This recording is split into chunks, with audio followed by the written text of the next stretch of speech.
Dende, trabajando por el desarrollo en democracia de nuestro país, contribuyendo a la formación de una ciudadanía comprometida y participativa, promoviendo políticas públicas que impulsen el desarrollo económico inclusivo y el fortalecimiento de nuestra democracia, abriendo espacios de análisis y debates de los grandes temas nacionales, creando puentes de cooperación entre el Estado, la sociedad civil y el sector privado. Desarrollo en democracia. Dende.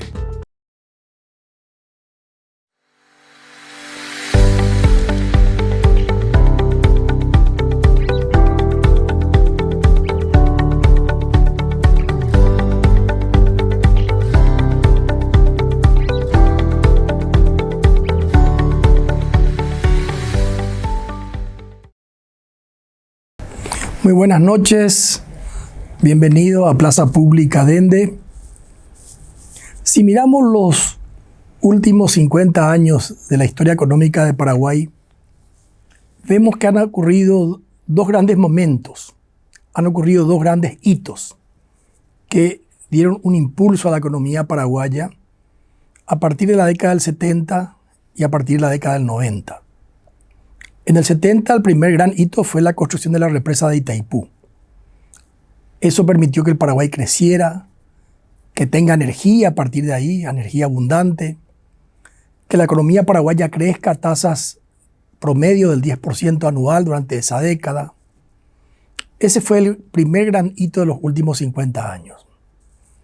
El segundo gran hito fue la aparición de China en el mercado mundial. A partir de la entrada de China al mercado mundial, el precio de los commodities crecieron, entre ellos la soja. La soja pasó de $160 a tonelada a más de $600 a tonelada. Eso generó un impulso enorme para expandir el área cultivada. Crecieron las exportaciones. A partir de ahí se desarrollaron las agroindustrias. Se desarrolló una flota fluvial enorme, la tercera del mundo.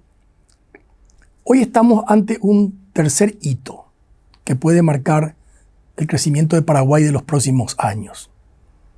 El hito es la construcción de la planta de celulosa en el norte del Paraguay, una inversión de más de 3.200 millones de dólares, que va, además de desarrollar una parte pobre del país, realmente va a dar impulso a un sector, el sector forestal, que hasta ahora era un sector relativamente pequeño comparado con la carne y con la soja.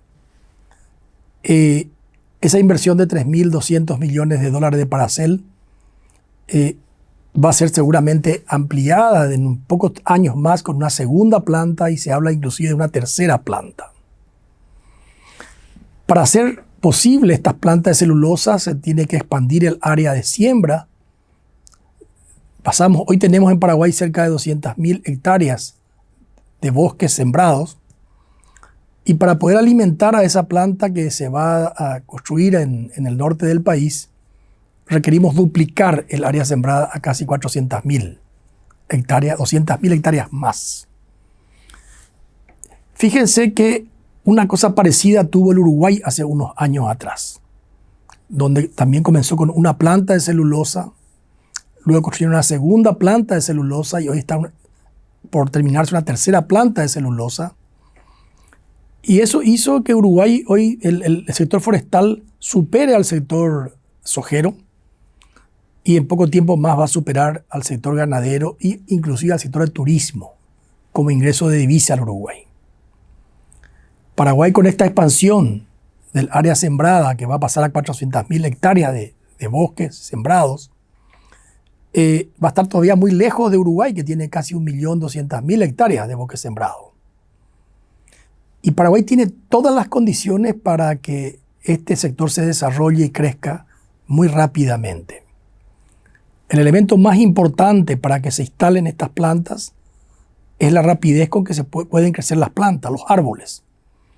En los países nórdicos, Suecia, Noruega, estos países donde está muy desarrollada la industria de celulosa, los árboles crecen para ser después cortados y llevados a las plantas más o menos en un periodo de 40, 50 o hasta 100 años. Demora el árbol en crecer para poder ser cosechado. En Uruguay ese periodo se reduce a 10 años aproximadamente, pero en Paraguay está entre 7 y 8 años. Paraguay tiene las condiciones de tierra, sol y agua ideales, las mejores del mundo. Junto con Laos son los dos países del mundo con las mejores condiciones para el desarrollo de las plantas que son la materia prima para la industria celulosa. Entonces, esta inversión que se hace ahora en el norte del país, y se habla de futuras inversiones parecidas en otras partes del país, van a marcar un hito, así como marcó Itaipú, así como marcó la soja, un hito que va a ser fundamental para el desarrollo del Paraguay en los próximos años y en las próximas décadas. Bueno, para hablar de este tema, tenemos la presencia de expertos en Plaza Pública Dende, que nos van a dar información y formación sobre esta área tan importante para el desarrollo futuro del Paraguay. Espero que disfruten de esta hora de Plaza Pública. Buenas noches.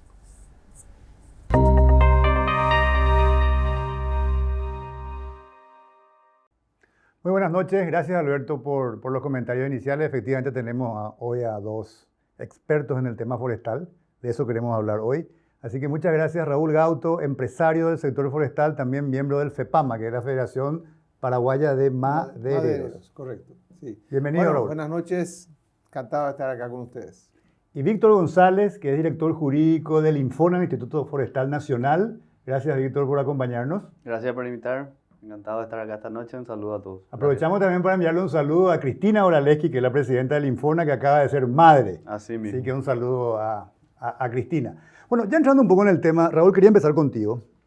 Estuvimos en este programa, en otros capítulos, digamos, conversando sobre los diferentes sectores de la economía paraguaya. Por ejemplo, el sector pecuario, el sector agrícola. Son dos sectores que son tremendamente importantes y que de alguna manera basan todo su éxito y su desarrollo en ciertas condiciones muy particulares que tiene el Paraguay, en términos de clima, en términos de suelo, en términos de agua. Bueno, lo mismo debería aplicarse al sector forestal, sin embargo, nunca tuvo un desarrollo el sector forestal. ¿Por qué ha sido así? ¿Por qué ha ocurrido eso, Raúl? ¿Y qué ha cambiado ahora para que empecemos a hablar con más fuerza del sector forestal? Bueno, si uno compara, por ejemplo, con el proceso de la soja o mismo el proceso de la ganadería, que se está modernizando mucho, lo que ocurre con el sector forestal es que teníamos tantos recursos forestales, ¿verdad? Que al final eso nos jugó en contra. En el sentido que teníamos grandes cantidades de bosque, la mejor madera del mundo, que explotamos como una minería. Entonces, ¿qué pasó con nosotros? Como ocurre con los países petroleros, digamos, están explotando sus recursos y muchos de ellos no están pensando qué va a pasar después del petróleo, ¿verdad? Creo que algo parecido nos pasa a nosotros, que tuvimos un gran desarrollo forestal inicial, tuvimos industrias forestales muy importantes, exportamos y muchas veces dicen que muchas de las lindas casas de Buenos Aires están hechas con maderas paraguayas, ¿verdad? Pero atendiendo a lo que ocurre hoy, ¿verdad? El mundo está necesitando mucha madera cada vez más. Hay cada vez más parejas en el mundo que se casan, quieren tener sus casas. El proceso chino, el proceso de la India, que ahora es la nueva China, por así decir, va a requerir millones de toneladas de madera. Entonces hay que prepararse para una nueva oleada que le va a afectar a Paraguay muy positivamente, sobre todo si nos preparamos, sobre todo preparando a la gente, al recurso humano, que vaya a planificar lo que va a venir, ¿verdad? Pero vaticinamos una temporada muy interesante. Ahora, Raúl, entonces nosotros tuvimos una industria forestal más floreciente anteriormente y que pasamos con un proceso de desindustrialización de alguna manera en tema forestal. Sí, es correcto. Nosotros teníamos más de 200 industrias operando activamente. ¿Eso en qué década fue más o menos, Raúl? Yo recuerdo de los 70, los 80, que en esa época también exportábamos muchos rollos a Brasil. Exportábamos, digo, en un eufemismo, ¿verdad? Porque realmente se iban los camiones sin pagar ningún impuesto. Pero en esa época también la gran industria forestal paraguaya exportaba mucho, sobre todo madera aserrada, también un poquito más productos elaborados, pisos, exportamos mucho de madera de muy buena calidad, Y nada, y después se fundieron más de 200 empresas. ¿Y por qué básicamente? Porque la materia prima empezó la materia prima empezó a ser más costosa, a quedar más distante, y básicamente se puso algunas restricciones a esa misma exportación. Entonces fue una lógica más extractiva y eso empezó, digamos, a llegar a su límite, claro. Aumenta los costos y eso hizo que, eso es lo que hoy empieza a cambiar porque hay una oportunidad de mercado muy importante, un poco lo que estás mencionando. Sí, y ahí debo yo hacer un reconocimiento público primero a la Shell, que hace 30 años inició su plantación de eucaliptus en San José, en San Juan Nepomuceno y también en Hernandarias. 30 años atrás. 32 años atrás, y después seguido por la empresa Desarrollo Madereros, que hoy día es la empresa que digamos, está alimentando a la industria de Acerrío, a la industria laminadora de Paraguay. Ahí ya hablamos de plantaciones, ¿verdad? Ya por no eso extractivos, digo, sino plantaciones. Y ellos son los que dijeron, digamos que vinieron a transformar en gran escala un proceso de plantación forestal que hoy día empieza a picar en Paraguay y sobre todo con la presencia de Paracel. Vamos a hablar enseguida de eso porque creo que eso es. Pero los pioneros, lo que estás diciendo, los pioneros en esto, hace 30 años empezó a cambiar un poco el rumbo. Y es importante mencionarlo, Jan, porque no solamente la Shell nos ayudó con las plantaciones forestales, capacitó a la gente, sino también hizo un programa de biotecnología muy importante, mediante el cual hoy día tenemos clones en el Paraguay, ¿verdad? Que se están utilizando, se están plantando, y una buena parte de eso es producto de la investigación que hizo primero la Shell y después Desarrollo Básicamente Madero. Esto viene del sector privado, digamos. Todo este proceso de investigación, del desarrollo de clones, de ser pionero, viene del sector privado. Viene del sector privado mayoritariamente. Víctor, interesante un poco lo que dice Raúl, porque plantea que básicamente este sector se alimentó de nuestros bosques nativos, digamos, inicialmente. Eso tiene un límite. Contame un poco, ¿cuál es la función del Infona?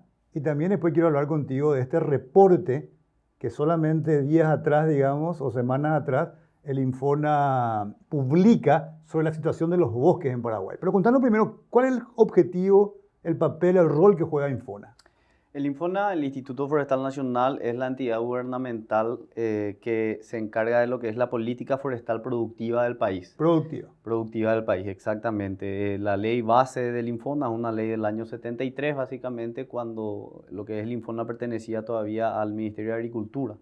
Entonces, en ese momento es obvio el formato político que se le estaba dando a lo que es el sector forestal. Fue el año justamente donde se estableció también el porcentaje de reserva que tienen que tener los bosques.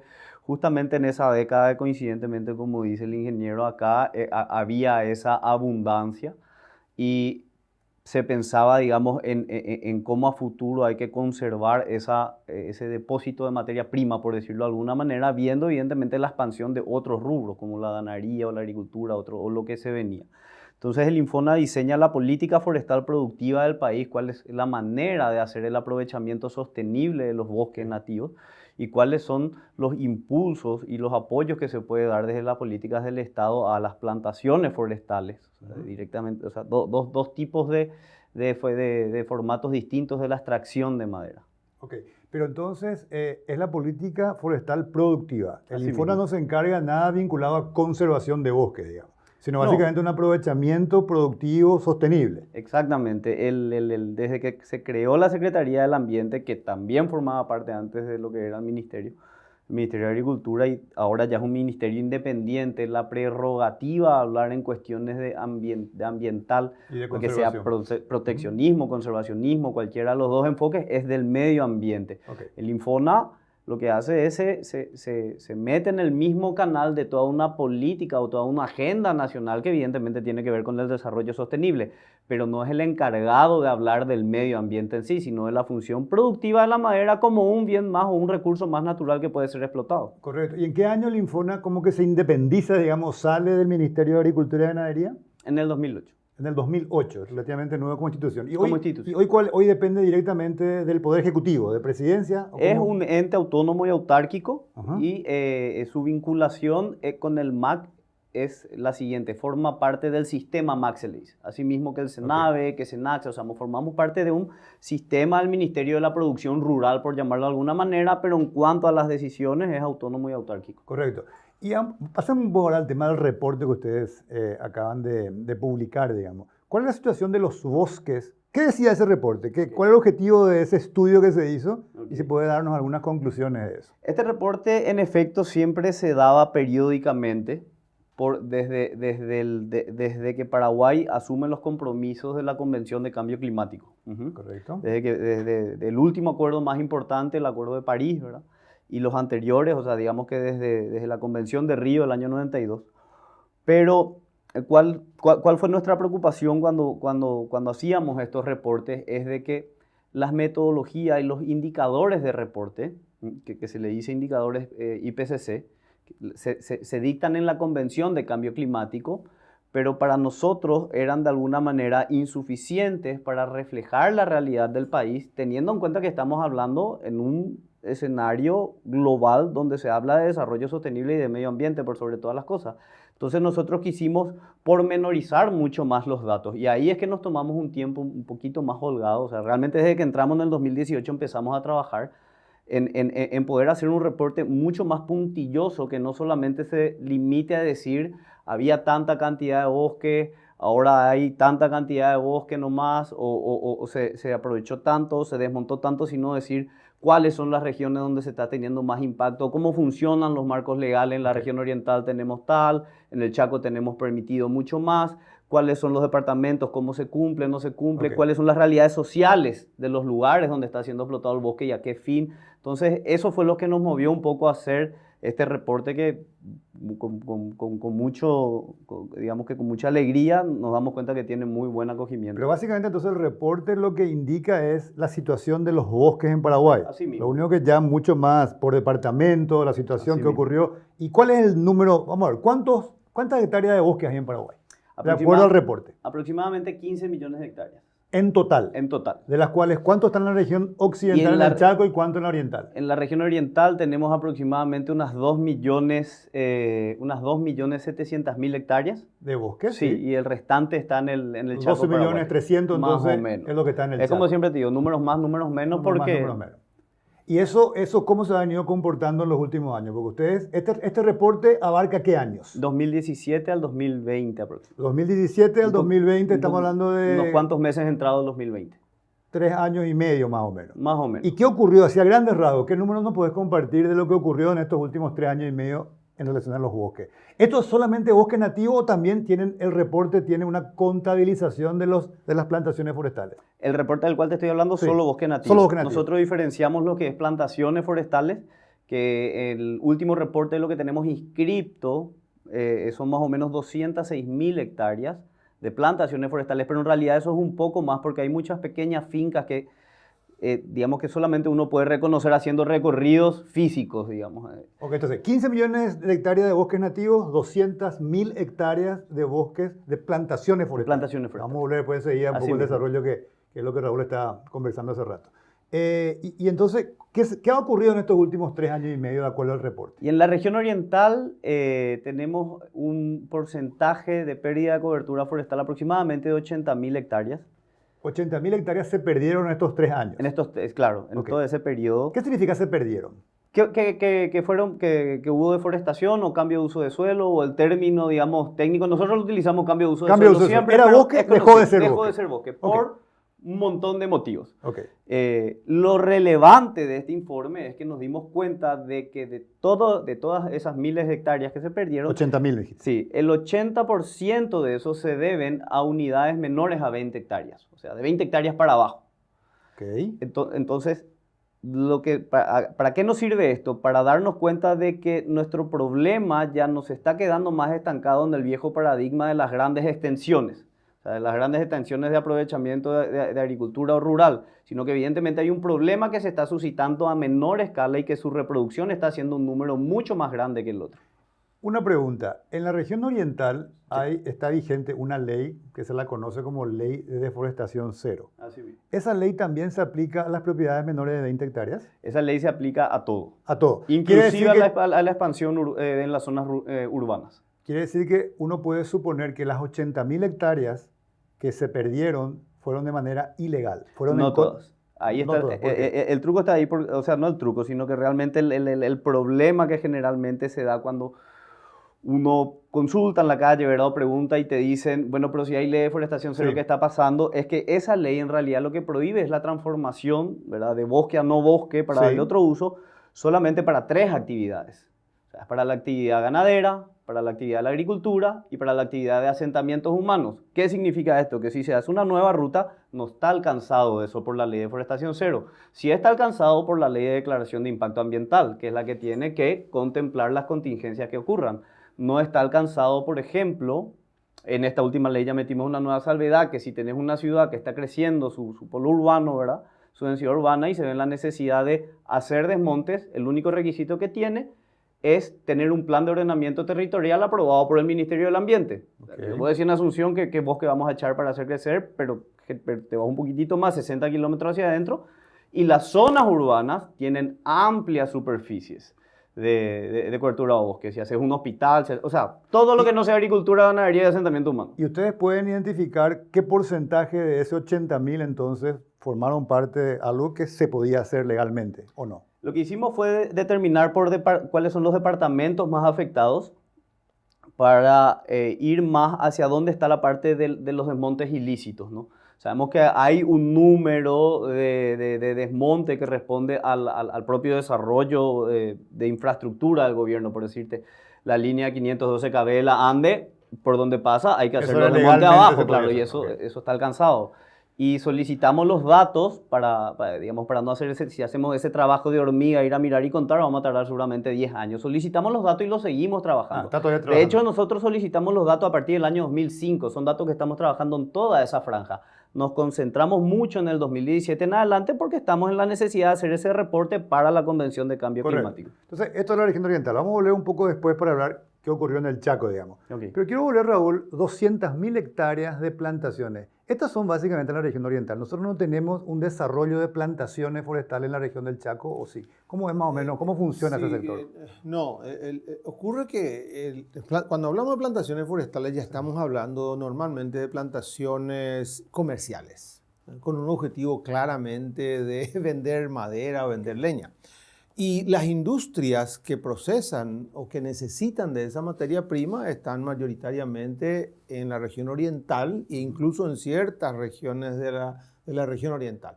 Entonces, en el Chaco casi no existe prácticamente industrias forestales. Entonces, el Chaco tiene esa limitante que necesitamos desarrollar en conjunto las plantaciones forestales, pero también las industrias forestales. Es decir, no es una limitante el suelo, digamos, las condiciones productivas del Chaco. Se podría perfectamente si existiesen también industrias. Es correcto. Ah, ok. Es correcto. Correcto. ¿Y cómo está desarrollándose de vuelta entonces la industria forestal? Porque me decís que es para uso de... ¿Cuál es el uso comercial? Madera y energía, dijiste. Es interesante, por eso que justamente me permitía hacer una gratitud pública a esa empresa que mencioné, porque comienzo tienen las cosas. Claro. Tenés que plantar primero y después va a venir la industria detrás. O lo que ocurrió en el Paraguay, la reinvención de las industrias. Porque ya habían, por ejemplo, laminadoras en el Paraguay, ya habían aserraderos, por supuesto, que como les dije, se fundieron y quedaron ahí olvidados en los patios de las casas, en Caguazú y en varios lugares. Y hoy día muchas de esa industria está reviviendo. ¿Por qué? Porque hay madera de eucaliptus que está alimentando a esa industria. Otra vez las familias están trabajando.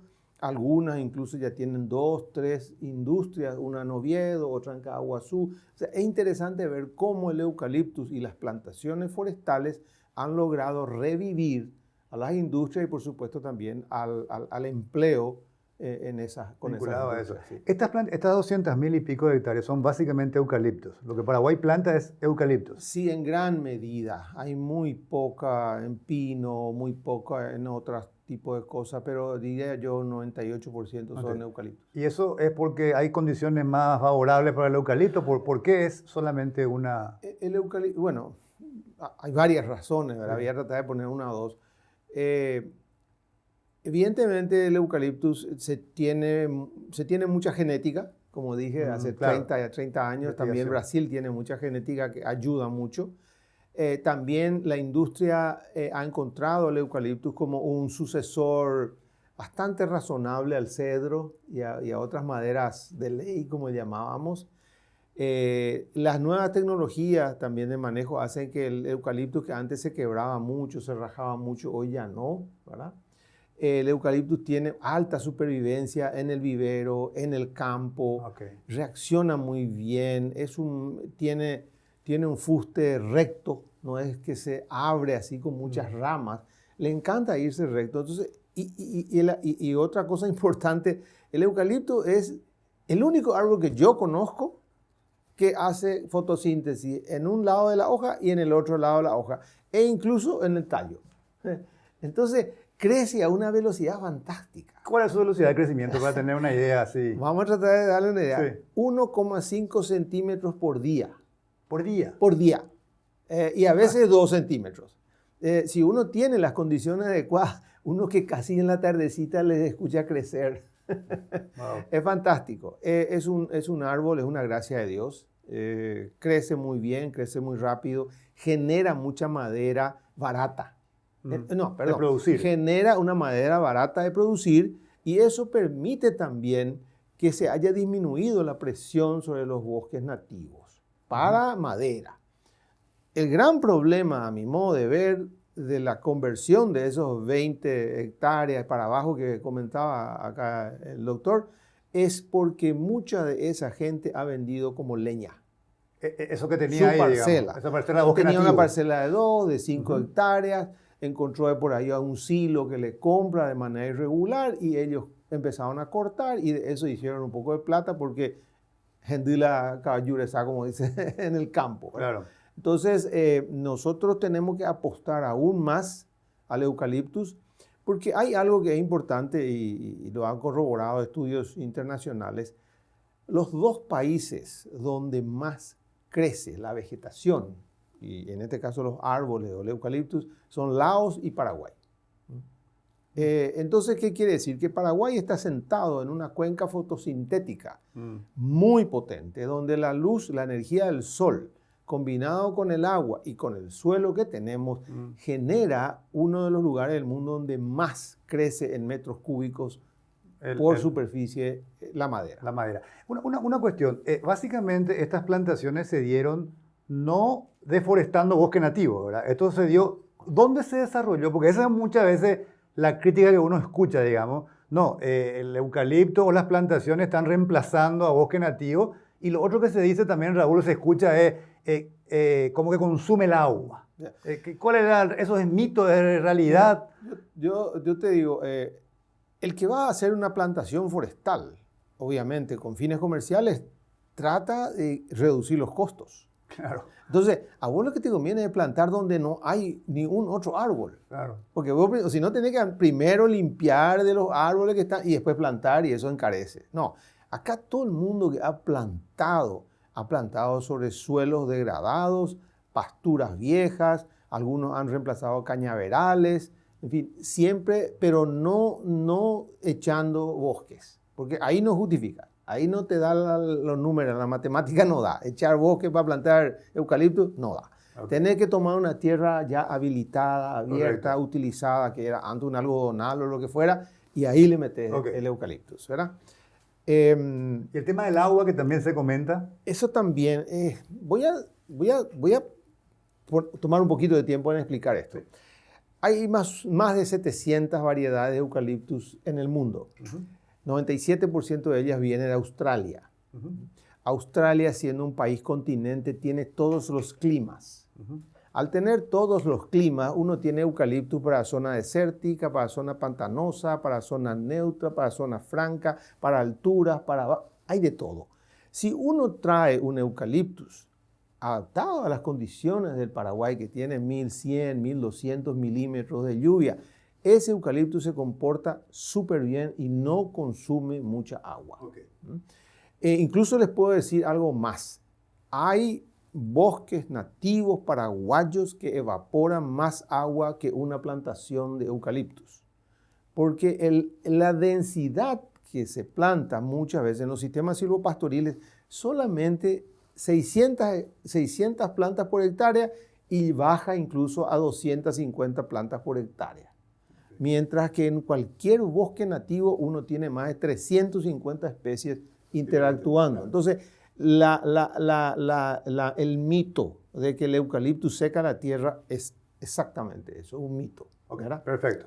Y las variedades que se han utilizado acá en Paraguay son aquellas variedades adaptadas a nuestras condiciones y eso también ha sido parte de estas investigaciones que vos mencionaste anteriormente. Es correcto. Entonces, cuando uno va a hacer hoy día una plantación comercial profesional, tiene que aplicar las especies que mejor se adaptan a las condiciones de suelo, clima y sol. Sí, porque además le conviene eso, como decía, ahorras costos y esto es un tema comercial. Víctor, volviendo ahora un poco, me hablaste de lo que ocurrió en la región oriental de acuerdo a este informe, repetimos, va 2017 al 2020. ¿Y qué ocurrió en el Chaco? En el Chaco ocurrió la continua expansión de la frontera ganadera, Okay. dado que la mayor cantidad de las propiedades privadas, que no son los grandes parques que tenemos en el Chaco, cuentan todavía con un excedente del mínimo de la reserva obligatoria por ley, por decirlo de alguna manera. Hay todavía muchas propiedades privadas que dentro de sus límites cuentan con aproximadamente un 30 o un 50% de cobertura forestal. La ley les exige tener un mínimo de 25% de cobertura forestal sumado a las franjas de protección que tiene que tener toda propiedad. En el Chaco no se puede hacer habilitaciones o cambio de uso de suelo, desmontes en más de 100 hectáreas. Vos tenés que tener un cuadrante de 100 hectáreas y tenés que tener luego franjas de 100 metros de bosque nativo que hacen de protección eólica. Y lo que pasa en el Chaco es de que todas esas habilitaciones siguen estando marcadas dentro de lo que es la ley 422. A grandes rasgos lo que te dicen muchos productores en el Chaco es que de alguna manera su obligación es dejar como un 40% sumando todo lo que dice la ley, la franja y todo así eso, mismo. Alrededor de 40%, y todo lo que esté por encima de eso pueden hacer cambio de uso de suelo. Así mismo, tal cual. ¿Cuánto se cambió de uso de suelo, digamos, de acuerdo al reporte en el Chaco en los últimos 3 años y medio? En los últimos 3 años y medio aproximadamente unas 600.000 hectáreas más o menos. 600.000 hectáreas, más o menos unas 200.000 hectáreas por año. Digamos que sí. Y eso, el 100% de eso fue con habilitaciones legalmente conseguidas, digamos. Del seguimiento que le hicimos de todas las denuncias y sumarios que hicimos, tenemos que aproximadamente un 85% de todas las habilitaciones están encuadradas dentro del marco legal. El resto entonces sería ya por fuera de ese marco legal. Están por fuera del marco legal o son de repente habilitaciones que se hicieron en su momento mal, luego se acercaron, ahora tienen que confinar las áreas, pero evidentemente en 2 o 3 años no va a volver a salir la cobertura forestal. O sea. Alrededor del 15%, cerca de 100.000, 90 y algo mil hectáreas, sí. Ustedes consideran a partir del estudio que está fuera del marco legal. Lo importante de este informe, porque siempre, como te digo, todos los años o por lo menos cada 2 años siempre hacemos este informe, pero es que esta vez hicimos un estudio de exactitud temática, la hizo la Facultad de Ciencias Agrarias. ¿Qué significa exactitud temática? Corroboraron qué tan ciertos pueden ser nuestros datos, qué tan fiable es la metodología utilizada y se llegó a la academia llegó a la conclusión de que tenemos una exactitud temática del 92% en este informe que hicimos. Nunca un estudio de exactitud temática en el país tuvo un porcentaje tan elevado como esto. Lo que eso nos dice es que estos datos son fiables. Son fiables. Ahora bien, estos datos son 2017, pero me decías que también hay datos que el Infona tiene de antes, digamos. Claro. Si uno toma un horizonte temporal mayor, ¿qué ocurrió en los últimos, digamos, 15 años? La tendencia bajó. A partir del 2017 la tendencia bajó. El cambio de uso de suelo bajó. ¿Antes cuánto era y ahora en el Chaco, por ejemplo? Ahora es 200.000 más o menos por año. Antes era más que eso. Ponele 320, 350, iba más o menos por esos números. ¿Y por qué bajó? Yo creo que es por las zonas a donde se está acercando ya la expansión ganadera y también es la aparición de otros nuevos modelos de negocio. Tenemos experiencias donde algunos propietarios, tengo una experiencia particular donde un propietario decidió en vez de echar 30.000 hectáreas, que podía echarlas porque era parte de su excedente de cobertura forestal, decidió confinar eso para probar el mercado de carbono, por ejemplo, que es un nuevo mercado que está en expansión y que se dice que en los 10 años siguientes va a ser un commodity que va a igualar o inclusive superar a la carne y a la soja. Paraguay, ahora nosotros metimos el proyecto de ley de eso, entonces yo creo que se están empezando a adaptar, o como todo productor o comerciante siempre evidentemente busca de alguna manera mejorar sus ingresos y están viendo en eso una oportunidad. Y también vos dirías, Víctor, de que, porque ahora mencionás que en estos últimos 3 años y medio hay un 15% que probablemente sea por fuera del marco legal. Sí. Eso también disminuyó. Si uno toma los últimos 15 años, antes había más cambios por fuera del marco legal y hoy eso también ha disminuido, ¿creen ustedes? Totalmente. Totalmente. Antes era más, ahora es menor. Obviamente que hay un trabajo interinstitucional al que se le puso mayor empeño, entonces se tiene un mayor alcance y una mayor seriedad en ese sentido. Pero también hay que decir de que este tema de ese 15%, hay situaciones donde se vuelve muy confuso hacer una respuesta muy específica, dado otros problemas que no son necesariamente a la conducta del propietario o al bosque, a la apreciación. No, como por ejemplo superposición de títulos, de propiedades que tienen 3, 4 títulos uno encima del otro, entonces uno creía que era su reserva, pero el otro creía que era su tierra habilitar. Hay muchísimos problemas de delimitaciones que hacer. Algunas comunidades campesinas, indígenas que se fueron, de repente eso terminó entrando una persona para producir o viceversa. O sea, como te digo, son un montón de situaciones burocráticas ahí que se entremezclaron. Pero lo que sí lo importante es que el acercamiento a decir, bueno, mira, ya pasó y vamos a confinar o le compra un certificado al vecino y cosas por el estilo. Correcto.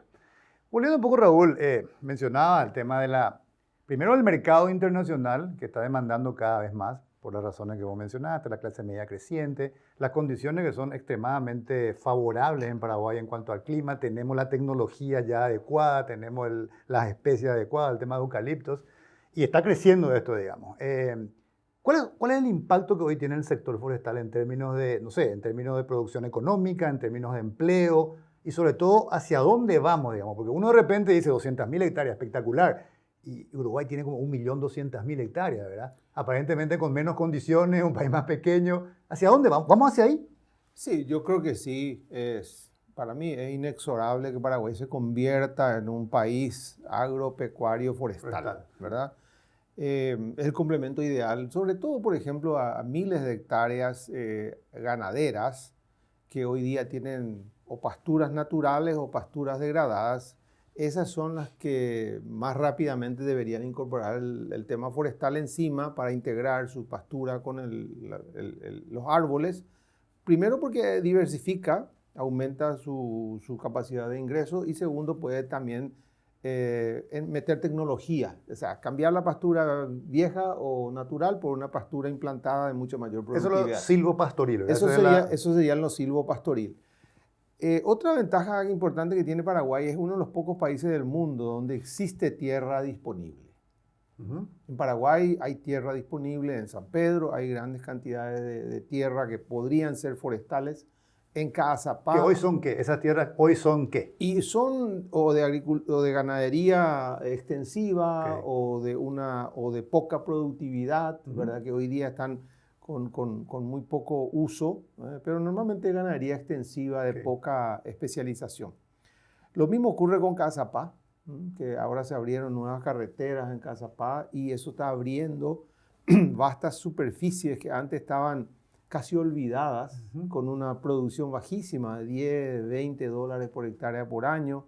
Hoy día con simplemente alquilar tu tierra para plantar eucaliptos encima, eso sube fácilmente a 120 dólares por hectárea por año solamente para alquilar. Y encima eso le beneficia enormemente al suelo porque se tiene que poner la cal, se tiene que hacer los drenajes. En fin, se tiene que hacer un montón de trabajos que mejora el valor de la tierra. Entonces yo creo que hay acá un efecto importante. Y lo otro que para nosotros es sumamente importante es que cada 10 a 12 hectáreas de una plantación forestal de eucalipto genera empleo para una familia. ¿Una familia? Bueno, una familia porque dice el jefe de hogar y eso se expande en la familia, ¿verdad? Entonces, uno está hablando ya de una familia. Cuando viene y trabaja una persona en hacer plantaciones o viene y trabaja en hacer unas podas, nosotros incluso estamos haciendo una discriminación positiva en favor de grupos de mujeres. Decimos a un grupo de mujeres encabezado por una que quieren hacer combate de hormigas, quieren hacer podas bajas de 4, 2 o 6 metros. Perfecto. Quieren hacer plantaciones, quieren hacer fertilización, que son trabajos muy sencillos de poco esfuerzo físico, las mujeres perfectamente lo hacen con una rigurosidad, una meticulosidad hasta superior a la de los hombres. Y hay un impacto interesante que yo suelo contar, ¿verdad? Los sábados, cuando se cobra, ¿verdad? El hombre va y paga la deuda que tenía y probablemente toma un poquito más y hace una apuesta y qué sé yo, y llega a su casa a las 10 de la noche con la mitad de lo que cobró. La mujer viene y cobra, y ese es el 100% de lo que cobra se va para la familia. Esa es una realidad socioeconómica. Claro. Entonces es una familia básicamente por cada 10 hectáreas. Es más o menos el caso. 10, 12, 15. 10, 12. Pero... Quiere decir que estamos hablando más o menos de 20.000. Si hay 200 y algo mil hectáreas, unas 20.000 familias están de alguna manera involucradas con esta actividad económica, digamos, ¿verdad? Sí, por eso quiero hacer un rango ahí, porque depende de la actividad. Si vos vas a hacer una plantación forestal para madera, requiere mucho más mano de obra. Si es solamente para biomasa, requiere mucho menos mano de obra. ¿Y hoy las plantaciones son más para madera o para energía? Biomasa cuando decís biomasa, ¿te refería a chips para quemar y generar energía? Puede ser biomasa, puede ser para usar leña directamente, o para hacer chips, o eventualmente para hacer pellets dentro de poco, ¿verdad? O la otra plantación es para producir volumen para la celulosa. Eso es un tema interesantísimo. Contanos un poco de eso, porque eso creo que le va a cambiar también la cara a este sector, le va a cambiar la historia a este sector. Sin dudas. Bueno, a Uruguay le cambió el Producto Interno Bruto, ¿verdad? En el Uruguay hoy día la exportación generada por el sector forestal ha superado a la ganadería e incluso al turismo. ¡Wow! Enorme, con las dos industrias que tienen. La tercera, cuando entre, va a reventar. Son industrias papeleras. Son industrias de celulosa, que se convierten o en papel o en otra cosa. Y ahí es donde viene algo interesante. Primero, la industria celulósica necesita 200.000 hectáreas para alimentar al monstruo comilón que es, ¿verdad? La que se va a instalar en Paraguay. La que se va a instalar en Concepción va a necesitar 200.000 hectáreas para comer. Es decir, todo lo que existe hoy nomás, exacto, por ejemplo. Exacto, todo lo que existe hoy. Ahora, también la celulosa es insumo para unas 200 industrias diferentes. La celulosa es una materia prima muy interesante porque permite hacer telas. Las telas de rayón o la tela llamada visosa es tela de celulosa. Vos podés hacer explosivos, vos podés hacer barnices, vos podés hacer combustible, vos podés hacer papel, podés hacer pañales, podés reemplazar estos vasitos que usamos, que le llaman styrofoam, ¿verdad? Que son basados en petróleo. Sí. Se puede reemplazar con celulosa, ¿verdad? Se hace el excipiente que se usa para las pastillas, las pastillas que tomamos. Eso se hace de almidón o puede hacer de celulosa. Y esto, porque hoy vamos a exportar, lo que decía que se podrían desarrollar industrias en Paraguay aprovechando esa materia prima. Sí, hasta eso podría ocurrir. No, esa es la base, que el modelo de Paracel, manejado por el Ministerio de Industria y Comercio, es que justamente van a venir industrias que se van a instalar. Porque está la materia prima. Porque está la materia prima y le conviene a la industria instalarse cerca de la fuente de materia prima. Les cuento una anécdota casi simpática. Una de las industrias que usa la celulosa es la industria de la comida para dietas. ¿Para dietas? Sí. Porque la celulosa te hace sentir que comiste algo, ¿verdad? Y sin embargo no es digestible para el llena. Te llena. Entonces es como el reviro que usamos en el campo, ¿verdad? Ocurre, vamos a suponer, vos tomás una hamburguesa, ¿verdad? Con un pan que tiene 50% celulosa y 50% harina, y lo que está es consumiendo mucho menos calorías, ¿no? Entonces hay toda una industria de industria de la comida dietética que se instala también al lado de una industria celulósica.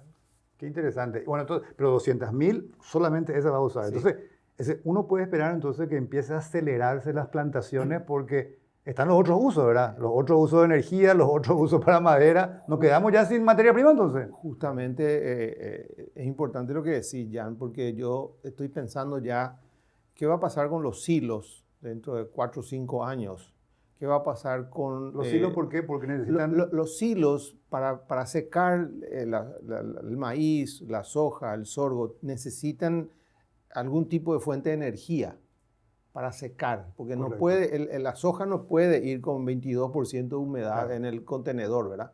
Tiene que bajarse a 8 o menos, porque si no casi que incendia sola. Sí. Entonces, los silos, las otras industrias forestales, las industrias alcoholeras, la industria de azúcar, todas consumen en sus calderas leña o chips. Y ellas van a verse en problemas dentro de algunos años si Paracel empieza a consumir toda la materia prima energética y nosotros no hemos plantado suficiente. Pero esa es una señal del mercado para que el sector privado empiece a plantar, porque finalmente es un negocio, ¿verdad? Absolutamente.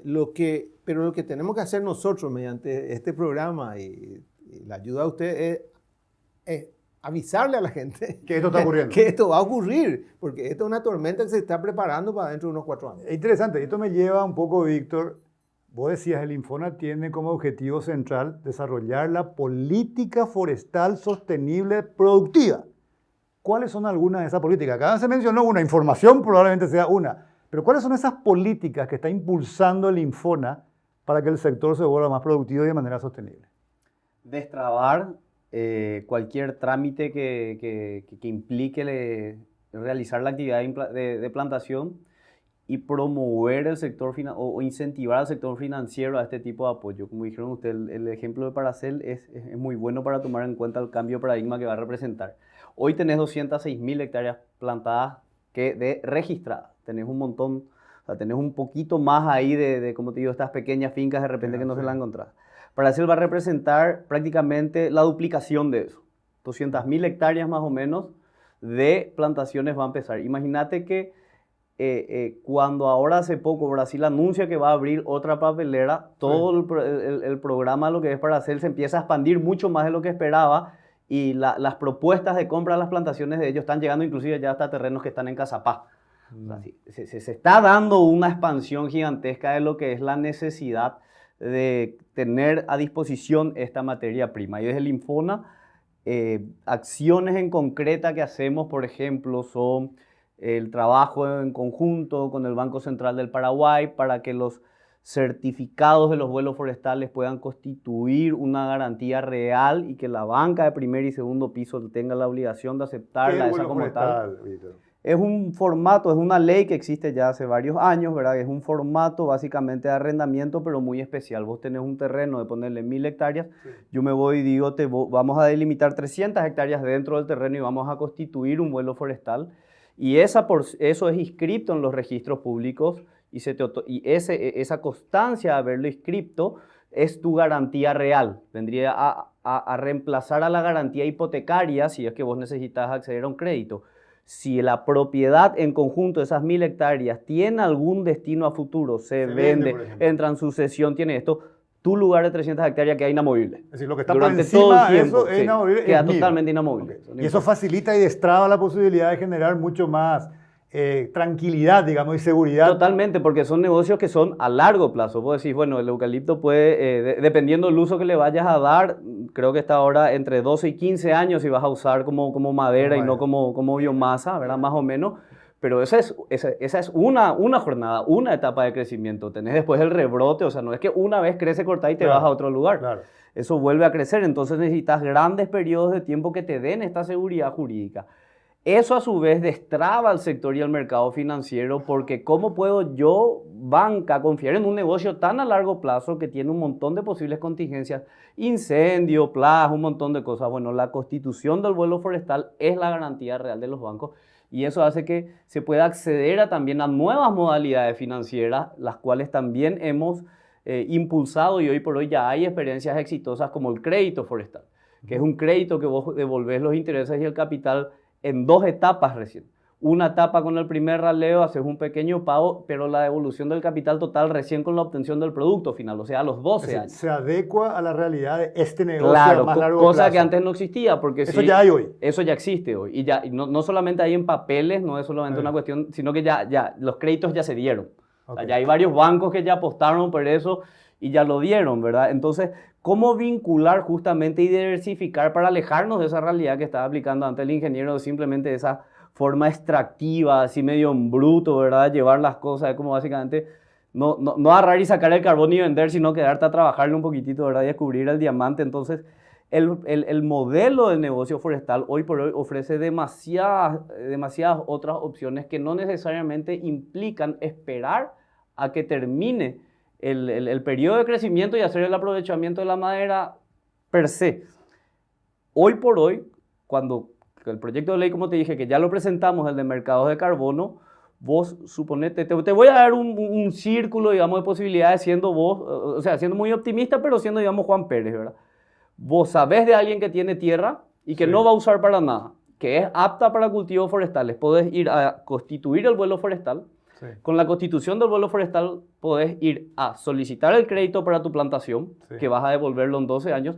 Mientras crece, vos podés iniciar tu proyecto de certificación del carbono que va a captar tu plantación forestal y esos créditos ya te pueden empezar a dar una renta anual o mensual de acuerdo a la extensión de tu proyecto. Okay. O sea, entonces, no hay que mirar solamente, bueno, va a crecer el árbol de la madera y voy a vender después. No, hay un montón de cosas que ya se le puede sacar el jugo. Y hay un proyecto de ley que están impulsando que de alguna manera va a facilitar más eso. ¿Qué va a facilitar? Parte de la política pública. Y la misma pregunta, Raúl, desde la perspectiva de ustedes, del sector privado, digamos, para que sea una realidad este tema de la duplicación o la triplicación, ¿qué se necesita? ¿Qué más se necesita de la perspectiva, tal vez de políticas públicas o de cosas que hay que hacer para facilitar este desarrollo?